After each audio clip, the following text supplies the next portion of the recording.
OMG. Thank you, husband. Oh, she is beautiful. Gucci Mane pulled up to Mother's Day with a custom pink Rolls-Royce that had Mrs. Davis engraved near the door hinges. Not a card, not flowers, a full custom Rolls-Royce. Keyshia took to Instagram to show it off and wrote, "Wow, thank you to my beautiful children and my husband for making Mother's Day so special. Your love, support, patience, and everything you do for our family means more to me than words can explain. Thank you for always being there, for making me feel appreciated, and for being such an amazing husband and father. I'm beyond grateful for you. Love you for LMRS Davis." Gucci replied in her comments with 2 words. "Happy Mother's Day, babe." That's it. Just 2 words from a man who already let the pink rolls do the talking. The whole family, Gucci, Keyshia, and their 2 kids, Ice and Iceland, was out in matching coordinated orange outfits for the occasion.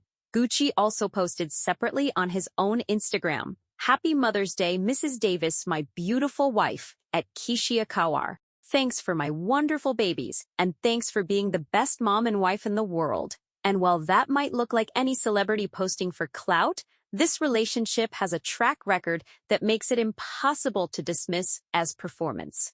On Keyshia's 37th birthday, Gucci gifted her $1 million in cash, packed into an orange box, surrounded by friends and family. She posted it herself and captioned it, "One of my best birthdays ever."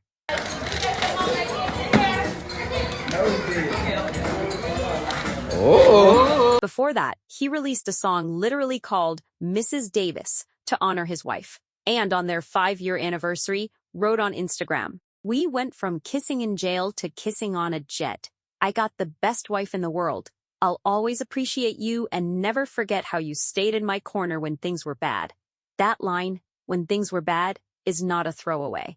That's a direct reference to the years Keyshia Ka'oir stood by Gucci Mane while he was locked up in federal prison. Following his firearm felony conviction in 2014, Ka'oir stood by her man's side for 2 years while he served his sentence. A year after his release, the couple married in a lavish wedding ceremony in 2017. That wedding was not a quiet courthouse moment. It aired on the Beddit network the same day it happened, and the couple chronicled their entire journey to that moment in a 10-part series. Keyshia Ka'oir didn't just support Gucci through his prison bid. She publicly tied herself to him while he was still behind bars, turned down any opportunity to distance herself, and then walked into a televised wedding in front of the whole world like the answer was never in question. Their family includes their son Ice, born in 2020, and their daughter Iceland, born in 2023. Keyshia also has children from a previous relationship, which she keeps private deliberately. In an interview, she explained, "Gucci and I both have children. It's a situation where I'm proud to be a mother, but I need it to be private." So the matching orange outfits, and the family photos, and the pink Rolls-Royce, that's the surface of something that has real foundation underneath it. A foundation built while Gucci was incarcerated, rebuilt when he came home, and maintained through every public storm since. And right now, there is a very serious storm. On January 10th, 2026, Gucci Mane was lured to a recording studio in Dallas under the pretense of a business meeting. What happened inside that studio was not a meeting. According to the U.S. Department of Justice, Lontrell Williams Jr., known professionally as Pooh Shiesty, allegedly arranged the gathering to discuss the terms of his recording contract. Once the victims arrived, Williams Jr. and 8 co-conspirators executed an armed takeover. Williams Jr. pulled out an AK-style pistol and forced one of the victims to sign a release from the recording contract at gunpoint. The remaining co-conspirators also pulled out guns and robbed the other victims of Rolex, watches, jewelry, cash, and other high-value items. One of the victims was choked to the point of near unconsciousness. The victim identified by federal investigators as the owner of 1017 Records. Radrick Delantic Davis is Gucci Mane, the man who put money on Pooh's commissary while he was locked up on a prior gun charge. The man who built 1017 Records into one of the most recognizable label imprints in trap music. That man was allegedly held at gunpoint by his own artist and forced to sign documents severing their professional relationship while guns were pointed at people around him. Pooh Shiesty had only been released from prison in October 2025 after serving time for a federal firearms conspiracy charge linked to drug trafficking and violence. At the time of the January robbery, he was on home detention with the explicit condition that he would not commit another crime or possess a firearm. He allegedly violated both conditions within months of walking free. Federal investigators were able to track Williams Jr. through his ankle monitor. Within hours of the alleged robbery and kidnapping, numerous suspects posted some of the stolen items on social media. The federal charges came down in early April 2026. 9 men total, including Pooh Shiesty, his father Lontrell Williams Sr., and Memphis rapper Big 30, were charged in connection with the alleged kidnapping and armed robbery. The charges carry a maximum sentence of life in prison if convicted. Pooh Shiesty has since pleaded not guilty to all counts, and a judge has denied his request for bail. He remains in federal custody. Gucci Mane's response to all of this came in the form of a record. On April 10th, he dropped Crash Dummy, produced by Zaytoven, where he gave his first-hand account of what allegedly happened in that Dallas studio. He rapped, "I thought it was a business meeting, but it was a setup / I walk in the room, you can feel the pressure building / nigga dapped me up. The whole time, they plotting against me." He addressed Pooh directly. "Tell the truth, you went out like a real Crash Dummy / and after all that, boy, you still signed to me." And he addressed Pooh's father being allegedly involved. "You learn from your daddy, so I guess that it's hereditary / I'm that same that put money on your commissary." He also rapped, "This 1017 the label, I built this shit from the ground / and I be damned if I let a take my shit down." The track closed with a line that told you everything about where his head was. "I done been betrayed. Now my heart turned cold." The rap community cracked in half over it. On one side, people who felt Gucci was violated and had every right to respond publicly. On the other side, and this is the louder side right now, people calling him a snitch for cooperating with federal investigators and then putting the situation on a record. Uncle Murda went on his podcast and called Gucci a sucker, saying, "You can't sound like a civilian after being a gangsta for 20-something years. Some street shit happened to this. Now he want to sound like a civilian." And I'm not agreeing. With that at all. I feel bad for Pooh Shiesty and Big 30 and all them nas that Gucci misled. You know how many nas that Isled had out here banging, selling drugs, killing, and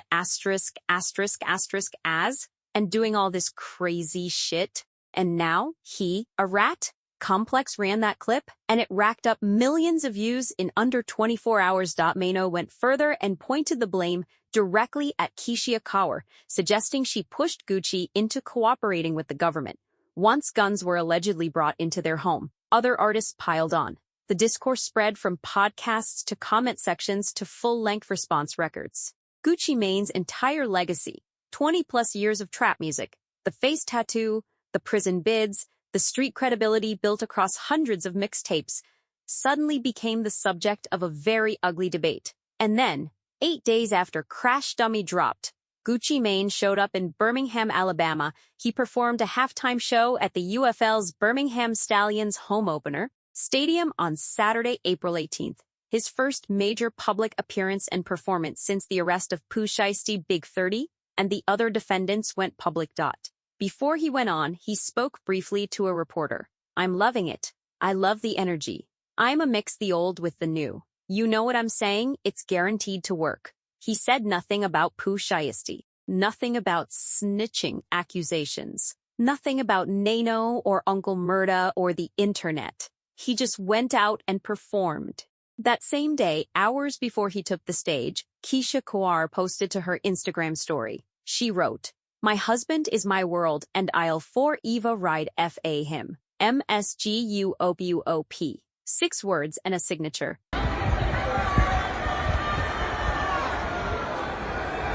No paragraph, no defense of the snitching claims point by point, no clapping back at Mano. Just a clear, direct statement of position. She had also been quietly unfollowing anyone connected to the Pooh Shiesty camp across her social media accounts. While everyone else was loudly performing their opinions online, Keyshia was making actual moves in silence, and then saying exactly as much as she needed to say publicly, nothing more. The people who have watched Keyshia Ka'oir from the beginning know this is exactly how she operates. She is not a woman who reacts. She is a woman who acts. She built her own cosmetics and fitness company from scratch. She kept their family stable and private through Gucci's federal prison stint.